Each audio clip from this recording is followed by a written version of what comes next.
I still remember the exact moment my heart broke. It was a quiet Tuesday morning. The sun had barely risen, and the house was completely silent.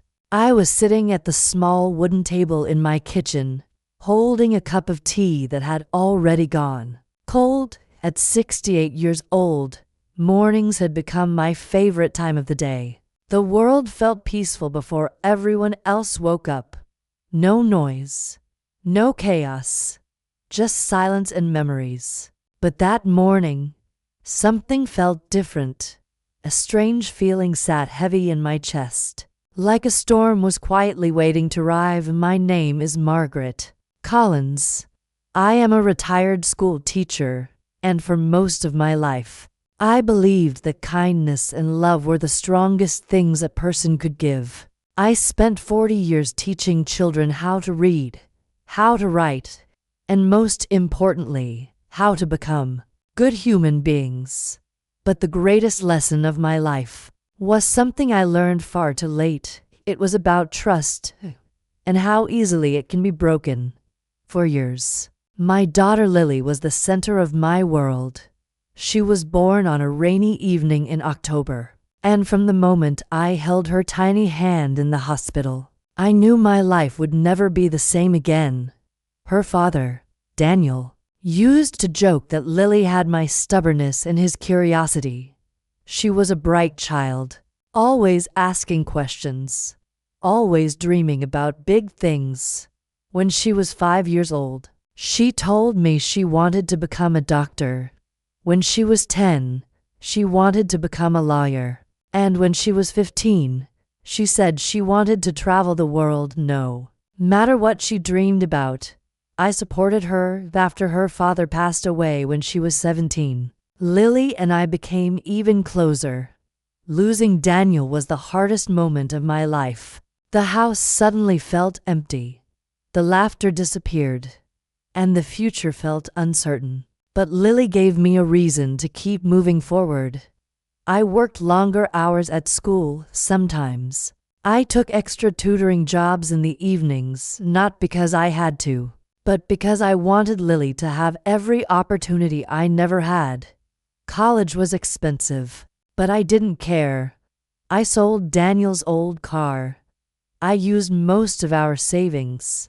And slowly, year by year, I managed to pay for Lily's education. The day she graduated from university was one of the proudest moments of my life. I still remember standing in the crowd, watching her walk across the stage in her graduation gown. My hands were shaking as I clapped. Tears rolled down my face, but I didn't try to hide them because in that moment, I felt something I hadn't felt in years: hope. I truly believed that everything was finally going to be okay. For a while, it seemed like I was right. Lily found a good job in the city. She rented a small apartment and started building her life. At first, she called me almost every day, sometimes just to talk, sometimes to ask for advice, sometimes just to say she missed me. Those phone calls meant everything to me. But slowly, things began to change. At first, the calls became less frequent. Then weeks would pass without hearing from her. Whenever I tried calling, she sounded busy, or distracted, or tired. "Work is stressful right now, Mom," she would say. "I'll visit soon, I promise." I believed her. After all, life in the city can be difficult. People get busy. Dreams take time, so I waited. Months turned into a year, and then another. Eventually, Lily stopped visiting almost completely. The house became quiet. Again, the same silence that had followed Daniel's death returned to my life. But this time, it felt different. Lonely. Sometimes I would sit by the living room window in the evenings, watching the empty road outside my house. Every car that passed made my heart jump for a second. Maybe it was Lily. Maybe she had come to surprise me. But it never was. Still, I never complained. A mother's love doesn't disappear just because distance grows, at least. That's what I believed until the morning everything changed. That Tuesday morning, after finishing my tea, I decided to check my bank account. It was something I rarely did. My pension was deposited automatically every month, and my expenses were simple: groceries, electricity, medicine, nothing complicated. But when I opened the banking app on my phone, something immediately felt wrong. The number on the screen didn't make sense. I blinked. Then I checked again. My entire savings account was empty. Every dollar I had saved over the past 20 years was gone. At first, I thought it had to be a mistake. Maybe the app was showing the wrong balance. Maybe the system was updating. But when I looked closer, I saw a long list of transactions. Large withdrawals, transfers, payments, all made within the last 2 days. My hands started shaking. My heart was beating so loudly that I could hear it in my ears. And then I saw the final detail that made my stomach drop. The account that received the money belonged to my daughter, Lily Collins. For a long moment, I simply stared at the screen. My mind refused to accept what my eyes were seeing. Why would Lily take my money? Why wouldn't she call me? Why wouldn't she explain? I quickly dialed her number. The phone rang once, twice, 3 times. Then it went to voicemail. I tried again and again, but she never answered. Hours passed. I sat in the same chair, holding my phone, waiting for it to ring. But the call never came. Late that evening, I finally received a message that it was short, just 1 sentence, and it shattered the last piece of my heart. Mom, I needed the money more than you. I read the message again and again, each time hoping the words would somehow change, but they didn't. That was the moment I realized something terrible had happened. The daughter I had sacrificed everything for had taken the only security I had left. But what I didn't know yet was that this was only the beginning, because 3 weeks later, someone would knock on my door, and what they told me about Lily would change everything I thought I knew about my daughter. That night, I barely slept. The message from Lily kept replaying in my mind like a broken record. Mom, I needed the money more than you. Those words felt colder than anything she had ever said to me before. I kept asking myself the same question over and over again. Why? Lily was not the kind of person who would just steal from her own mother. At least, that's what I had believed for most of her life. But the bank records didn't lie. Every transaction clearly showed that the money had been transferred directly to her account. My entire savings gone in less than 48 hours. The next morning, I decided to call the bank. A polite young man answered the phone and patiently listened while I explained the situation. He checked the account details carefully. After a few minutes of silence, he finally spoke. Mum, according to our records, the transfers were authorized using your account login and security code. My heart sank. But I didn't authorize anything, I said quietly. I understand, he replied. But the system shows that the correct password and verification code were used. There was only one person who could have known that information. Lily. Years ago, when she first moved to the city, I had shared my banking details with her in case of emergencies. At the time, it seemed like the responsible thing to do. I trusted her completely. And now, that trust had left me with nothing. For the next few days, I tried contacting Lily again and again. Every call went unanswered, every message remained unread. It felt like she had disappeared from my life overnight. The silence was worse than the betrayal. At least if she had argued with me or shouted at me, I could have understood something, but this silence felt like a wall I couldn't break through. 3 days later, I finally decided to leave the house. I needed groceries, and sitting alone with my thoughts was slowly driving me mad. The small grocery store near my street had been there for years. The owner, Mr. Harris, had known me since Lily was a child. When I walked in, he smiled warmly. "Good morning, Margaret," he said. But the moment he saw my face, his smile faded. "Everything okay?" I forced a small smile. "Yes, just tired." He didn't push further. Sometimes kindness means knowing when not to ask too many questions. I picked up a few basic items and slowly walked back home. The house felt colder than usual when I stepped inside. The quiet rooms reminded me of how empty my life had suddenly become. For the first time in years, I felt truly afraid about the future. Without my savings, I had only my small monthly pension. It was enough to survive, but just barely. That evening, rain began falling outside, soft at first, then heavier. I sat in the living room, listening to the sound of raindrops hitting the windows. Memories started flooding my mind. Lily as a little girl running through the house. Lily laughing at the dinner table. Lily hugging me after her graduation ceremony. Those memories felt like they belonged to a completely different life. A life where I still had a daughter who cared about me. Around 9 o'clock that night, there was a sudden knock on the door. I wasn't expecting anyone. Most people in the neighborhood had already gone to sleep. For a moment, I simply sat there, staring toward the hallway. The knock came again. This time louder. My heart started beating faster.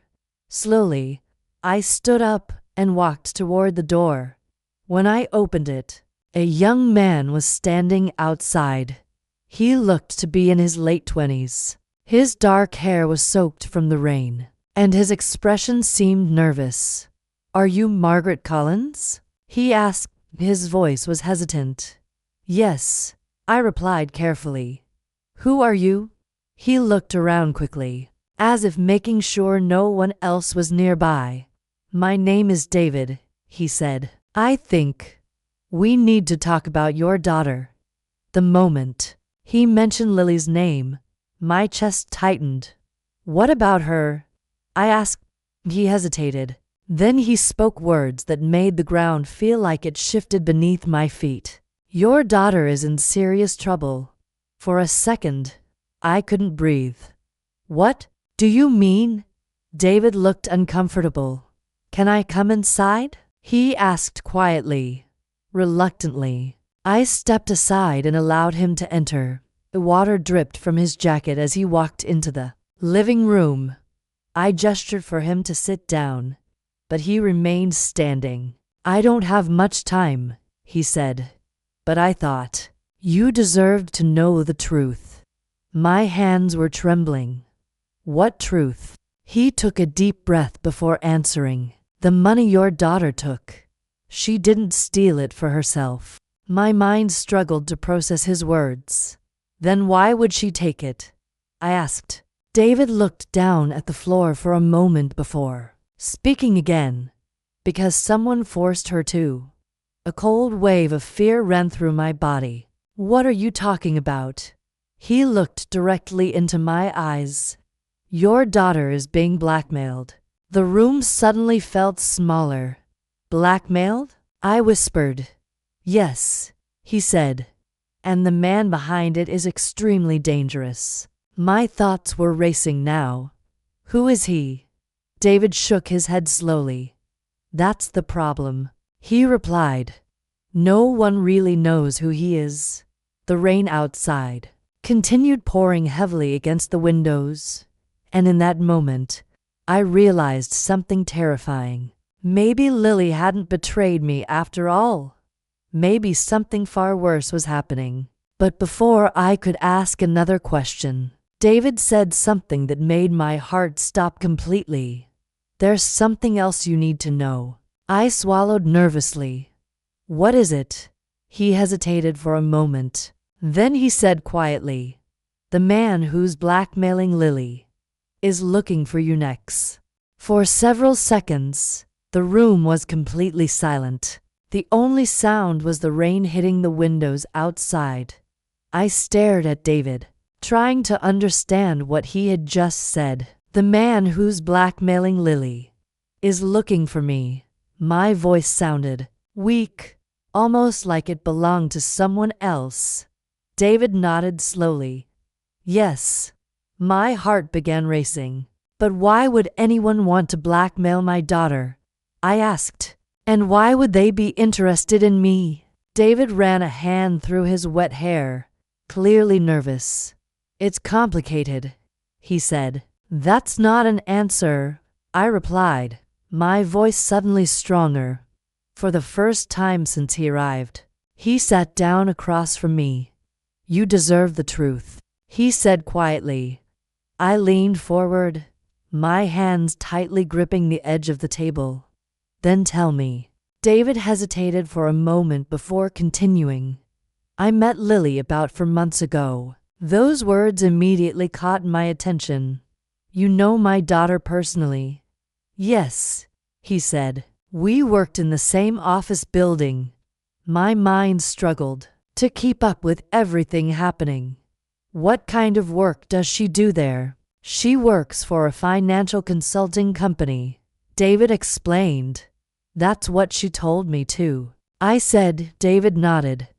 But something happened a few months ago that changed everything. My stomach tightened. What happened? David took a deep breath. One night, Lily stayed late at the office. Most of the employees had already gone home. He paused briefly, remembering. She accidentally saw something she wasn't supposed to see. My heart skipped a beat. What kind of something? David lowered his voice. A secret financial operation. The words sounded strange and dangerous at the same time. What does that mean? It means, David said carefully, that some very powerful people were using that company to move illegal money. I felt a chill run down my spine. Are you saying criminals? Yes. And Lily saw this? David nodded again. She saw documents, account numbers, transfers worth millions. My hands began shaking. That's impossible, I whispered. She's just an employee. That's exactly why it happened, David replied. She wasn't supposed to notice anything. The room suddenly felt colder. What happened after she saw those documents? I asked. David sighed heavily. At first, she tried to ignore it. But a few days later, someone contacted her. Someone from the organization behind those transactions. My heart started pounding again. What did they want? They wanted her silence. And how did they make sure she stayed silent? I asked. David looked directly at me. They threatened to destroy her life. I felt my throat go dry. They had information about her, private details, things that could ruin her career, and possibly send her to prison. But she didn't do anything wrong, I said quickly. I know, David replied. But they were powerful enough to make it look like she did. The fear inside me grew stronger with every word. So where do I come into this? David hesitated. Again, then he said something that made my chest tighten. They discovered she had a family. Specifically, you. My breathing became heavier. Why would they care about me? Because, David said slowly, people are easier to control when their loved ones are involved. The meaning of his words slowly sank in. You're saying they threatened me to control Lily? Yes. Suddenly the message Lily had sent me made a little more sense. Mom, I needed the money more than you. Maybe it wasn't the truth after all. Maybe it was something she was forced to say. But why would she take my savings? I asked. David leaned forward. They demanded money. How much? Everything she could get. The room started spinning slightly. She couldn't get that much on her own, so she turned to the only place she knew had savings. Me. I whispered. David nodded. I think she believed it was the only way to protect you. My eyes filled with tears. All this time I thought my daughter had betrayed me. But what if she had actually been trying to save me? Where is she now? I asked quickly. David's expression suddenly became serious. That's the problem. What do you mean? No one has seen her for 2 weeks. My heart stopped. 2 weeks? Yes. Her phone is off. She hasn't returned to work. And no one at the company knows where she went. Fear spread through my chest like ice. You think those criminals took her? David didn't answer immediately. I don't know, he finally admitted. But I'm afraid something very bad might have happened. The rain outside had slowed now, but the silence inside the house felt heavier than before. What should we do? I asked. David stood up slowly. For now, you need to be careful. Careful? Yes. Why? He walked toward the window and looked outside for a moment.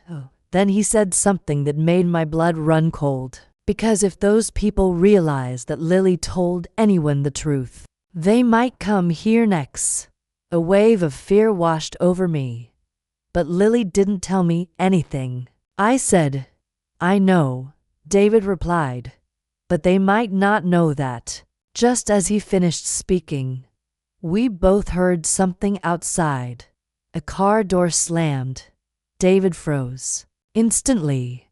Did you hear that? He whispered. My heart was pounding. Double quotes, yes. He slowly moved toward the window and carefully looked through the curtain. The color drained from his face. They found us. My stomach dropped. Who? David turned toward me with fear in his eyes. The men who were looking for Lily. And at that exact moment, someone started knocking on the front door. The knocking on the door grew louder. 3 slow, heavy knocks echoed through the quiet house. My heart felt like it was going to explode. David quickly stepped away from the window and looked at me, with panic in his eyes. They found us, he whispered. My throat felt dry. What do we do? I asked. For a moment, neither of us moved. The knock came again, this time stronger. Whoever was outside clearly wasn't planning to leave. David moved closer to me and lowered his voice. Do not open the door. But if we don't answer, they might break it, I said nervously. He thought for a second, then nodded slightly. Let me talk. Before I could respond, the knocking stopped. The sudden silence felt even more terrifying. We both stood there, barely breathing. Then a deep male voice spoke from outside the door. Mrs. Margaret Collins. The sound of my name made my stomach twist. We know you're inside. David clenched his jaw. The man continued speaking. We only want to talk. The way he said those words made it clear he was lying. I could feel fear crawling through every part of my body. David carefully stepped closer to the door but kept a safe distance. What do you want? He called out. For a few seconds, there was no response. Then the man outside spoke again. We're looking for someone. Her name is Lily Collins. My heart dropped. David glanced at me quickly before answering. She doesn't live here. We know that, the man replied calmly. But this is her mother's house. The tone of his voice was cold and controlled. The kind of voice that belonged to someone who was used to getting what he wanted. David tried again. Then why are you here? A soft chuckle came from outside. Because we believe Mrs. Collins might know where her daughter is. My hands began trembling. I didn't know where Lily was, but somehow these men believed I did. David kept his voice steady. We don't know anything about Lily. The man outside went silent for a moment. Then he said something that made my blood run cold. That's unfortunate. Suddenly, the sound of footsteps moved away from the door. For a brief moment, I thought they had left, but then another sound followed. The sound of metal hitting the door handle. David's eyes widened. They're trying to break in, he whispered. Panic rushed through me. What do we do now? David quickly looked around the room. Is there a back door? Yes, I said. In the kitchen. Good, he replied quickly. Grab your coat. What? We have to leave. But this is my house, I said, almost in shock. If we stay here, those men will question you, David said firmly. And trust me, you don't want that. Another loud bang hit the front door. The wood cracked slightly under the pressure. Whoever was outside was clearly strong and determined. My fear finally pushed me into action. I grabbed my coat and purse with shaking hands. David rushed toward the kitchen and opened the back door slowly. Cold night air rushed inside. The rain had stopped, but the ground outside was still wet. Hurry, David whispered. We stepped outside quietly. The backyard was dark except for a small streetlight in the distance. Another loud crash echoed from the front of the house. The door was starting to break. David gently closed the back door behind. "US, stay close," he said. We quickly moved through the backyard and toward the small side gate. Every sound made my heart jump. When we reached the street behind the house, I finally dared to look back. Through the front window, I could see shadows moving inside. They had broken in. My legs felt weak. "They're inside my house," I whispered. David placed a hand on my shoulder. "Right now, the most important thing is your safety." "But Lily," I said, "we need to find her." David nodded, double quotes, yes. And I think I know where to start. Hope flickered inside me for the first time since this nightmare began. "You do?" "There's one place Lily mentioned before. She disappeared." "Where?" David looked around carefully before answering. "A small motel outside the city." "Why would she go there?" I asked. "I'm not sure," he said, but she seemed scared when she mentioned it. The cold air made me shiver. "Do you think she's there now?" "I don't know," David admitted, "but it's the only lead we have." At that moment, headlights suddenly appeared at the end of the street. A black car slowly turned the corner. David's expression immediately changed. "We need to move," he whispered urgently. "Why?" "I think those men just realized we're gone." The car began moving slowly down the street, in our direction. Fear rushed through my body again. "What do we do now?" I asked. David grabbed my arm. "We run." And as the car's headlights grew brighter, we started running into the dark street, not knowing if we were running toward safety or straight into another trap. The cold night air burned in my lungs as we ran. My legs felt weak and slow, but fear pushed me forward. Behind us, the black car continued moving slowly down the street. Its headlights cut through the darkness like two bright knives. David grabbed my arm and pulled me toward a narrow alley between two houses. "Quick," he whispered. We stepped into the shadows just as the car drove past the street corner. My heart was pounding so loudly I was sure the driver could hear it. For a few seconds, we stood completely still. Neither of us spoke. Neither of us moved. The car slowly passed the alley. Its engine sound faded into the distance. Only when the street became quiet again did David finally release my arm. "That was too close," he said quietly. I leaned against the cold brick wall, trying to catch my breath. This is insane, I whispered. I'm 68 years old. I should be drinking tea and watching television, not running from criminals in the middle of the night. David gave a small, tired smile. I'm sorry you got dragged into this. I shook my head slowly. If this is about Lily, then I'm already part of it. For a moment, neither of us spoke. The fear in my chest slowly turned into determination. We need to find her, I said. David nodded. Yes. And the motel you mentioned. Where is it? It's about 30 minutes from here, he replied. There's a bus station 2 blocks away. We can get there from there. Then let's go, I said. The streets were mostly empty as we walked quickly toward the station. The city looked completely different at night, quiet, almost unfamiliar. Streetlights flickered above us while distant traffic hummed somewhere far away. When we finally reached the bus station, only a few people were sitting inside. A tired-looking driver stood near the ticket counter. David quickly bought 2 tickets. Good news, he said when he returned. The next bus leaves in 10 minutes. Relief washed over me slightly. At least we were moving forward. We sat down on the cold metal bench and waited. The station lights buzzed softly above us. For the first time since leaving my house, things felt slightly calmer, but my mind was still racing.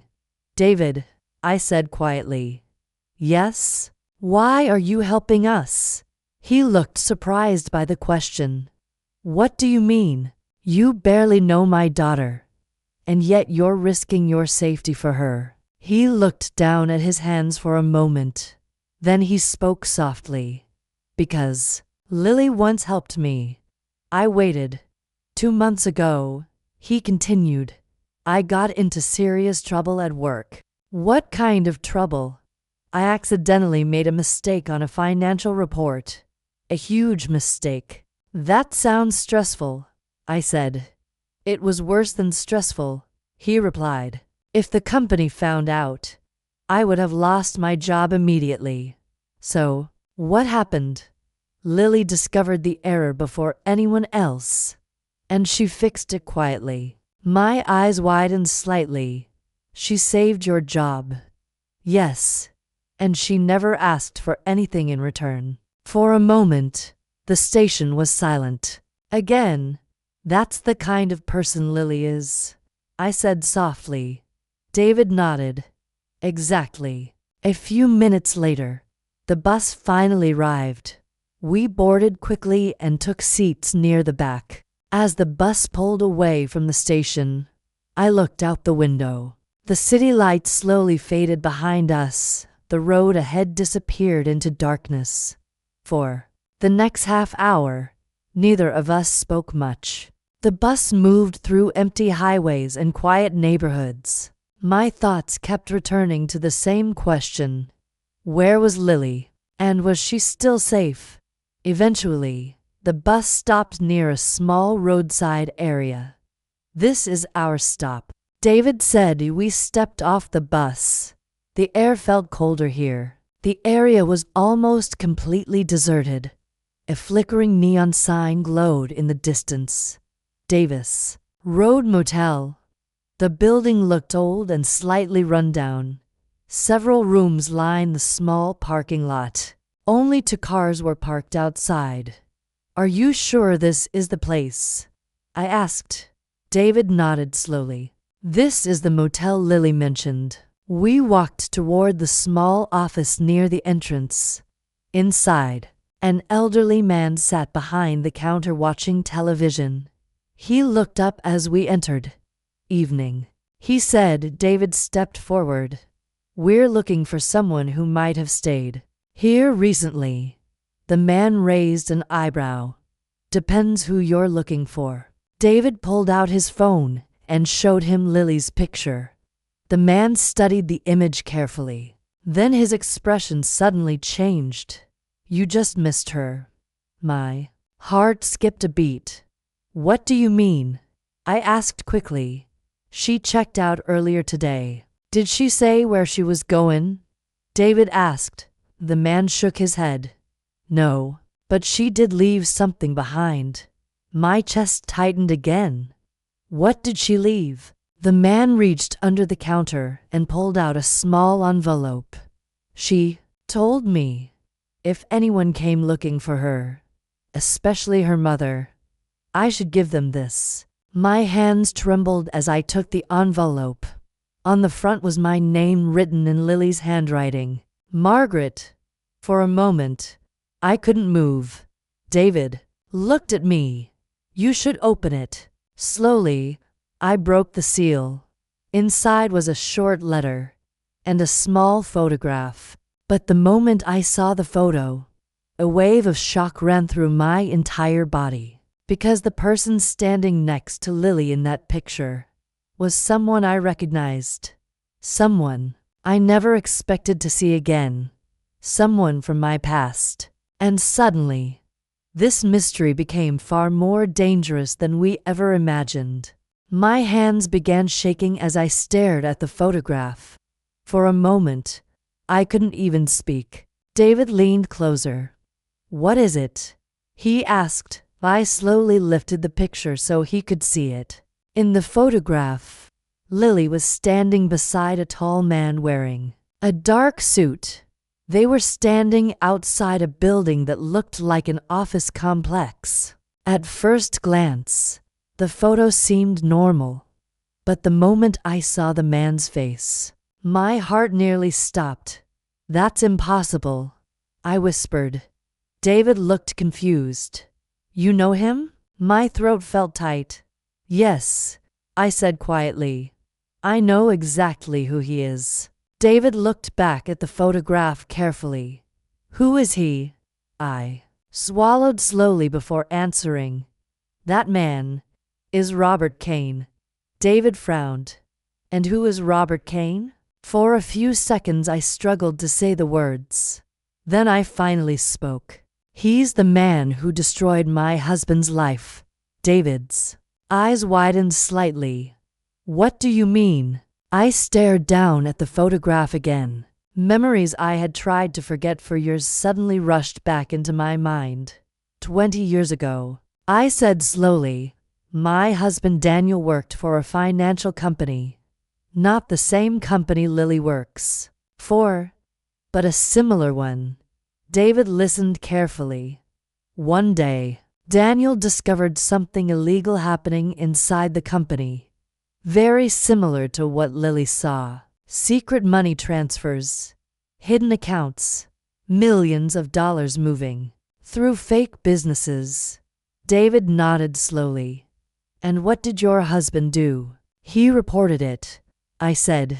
He believed it was the right thing to do. But the people behind those operations were powerful. Very powerful. My voice began shaking slightly. They destroyed Daniel's career. They accused him of fraud, blamed everything on him, even though he was innocent. David looked shocked. So he was framed. Yes, and the man who led that investigation, I pointed at the photograph again, was Robert Kane. The room suddenly felt colder. David leaned back slightly. You're saying the same man who ruined your husband's life is now connected to Lily?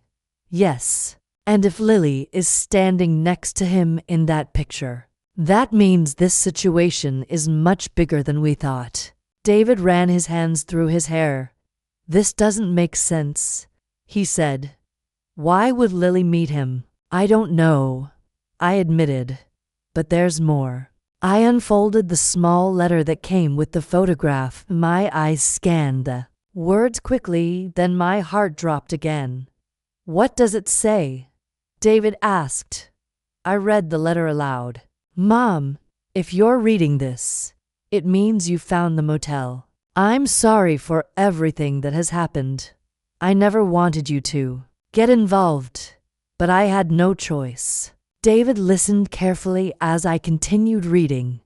The man you see in the photo is Robert Kane. He is not just connected to the illegal money transfers. He's the one controlling them. David's face grew serious. That means Lily has been dealing directly with him. Yes, I said quietly.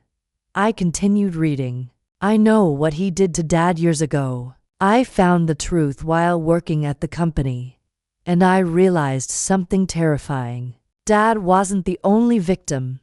There were many others. I felt tears forming in my eyes. Mom, I didn't take your money to protect myself. I took it because I needed proof. David leaned forward. Proof of what? I finished the final lines of the letter.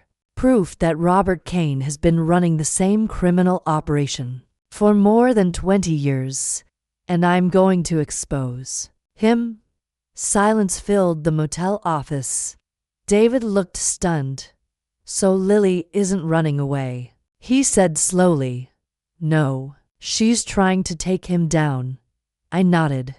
But that also means she's in incredible danger. David stood up suddenly. We have to find her. But where? I asked. David looked at the photograph again.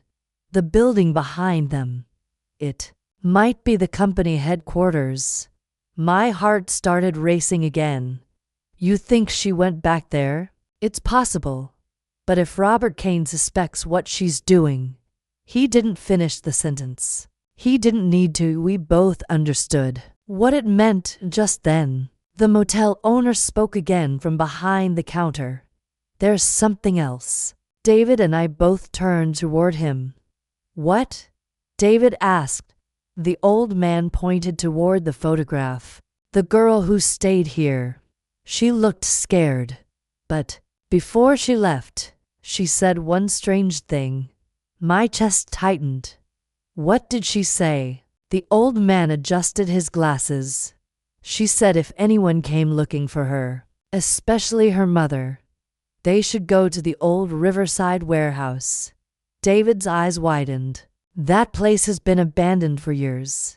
Exactly, the man replied. My heart began pounding again. Do you think Lily is there now? I asked. David looked toward the dark road outside the motel. I think she's meeting Robert Kane there. A cold wave of fear ran through me. And if we're right, David finished the thought quietly, then we might be walking straight into the most dangerous moment of this entire story. The road to the Riverside warehouse was dark and empty. The bus had dropped us nearly a mile away, and the rest of the way we had to walk. Cold wind moved through the silent streets as David and I followed the narrow road toward the river dot in the distance. The old warehouse slowly came into view. The building looked abandoned, broken windows, rust on the metal walls, and tall weeds growing around the entrance. But something immediately caught my attention. A black car was parked near the front door. My heart started pounding. Someone is here, I whispered. David nodded slowly. That must be them. We moved closer carefully, staying in the shadows as we approached the warehouse. Faint voices echoed from inside the building. I could feel fear rising in my chest, but beneath the fear, there was also determination. After everything that had happened, I wasn't leaving without finding my daughter. David quietly pushed the old metal door open just enough for us to slip inside. The interior was dark and dusty. Old wooden crates were stacked around the large empty room. A single hanging light bulb glowed weakly near the center. And under that light, 3 people were standing. My heart nearly stopped. One of them was Lily. She looked tired and frightened, but she was alive. Relief rushed through me so suddenly that tears filled my eyes. But then I noticed the 2 men standing in front of her. One of them was the man from the photograph, Robert Kane. He looked older than I remembered, but his cold expression hadn't changed at all. The second man was large and silent. Clearly acting as security, Robert Kane's voice echoed through the warehouse. You really thought you could destroy me, Lily? Lily stood her ground, her voice trembled slightly, but she didn't back away. I already have, she said. Kane laughed softly. You stole some money and copied a few documents. That's not enough to bring me down. Lily slowly raised her phone. It is when the entire conversation is being recorded. Kane's smile disappeared instantly. You're bluffing. No, Lily said calmly.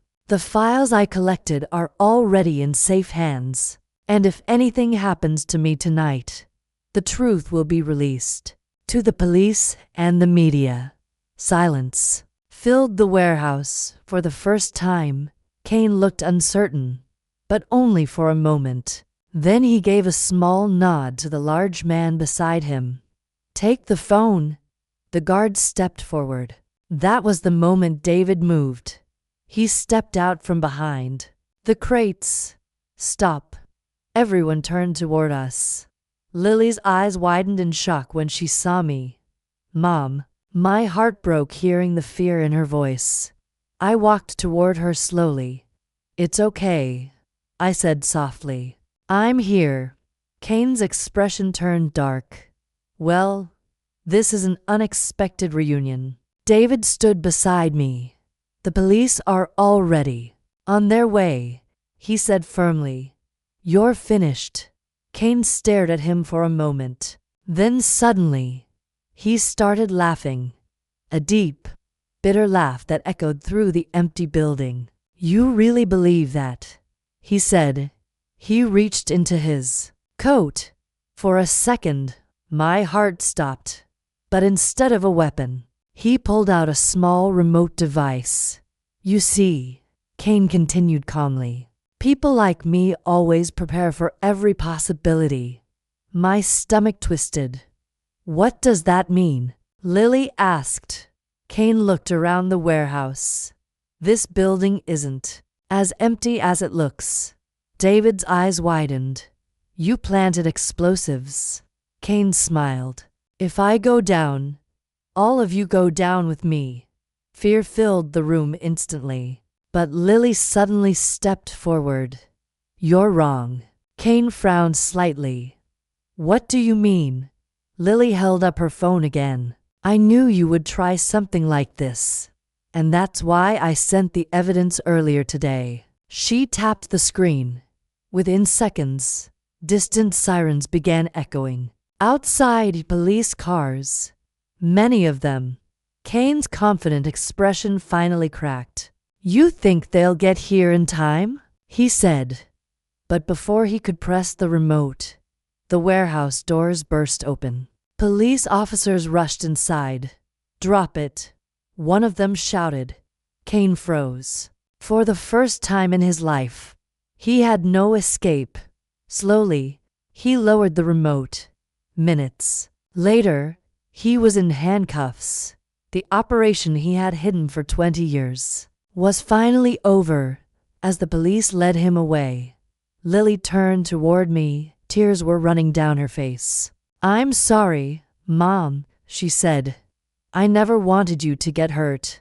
I pulled her into my arms. All the fear, the anger, the confusion from the past weeks disappeared in that moment.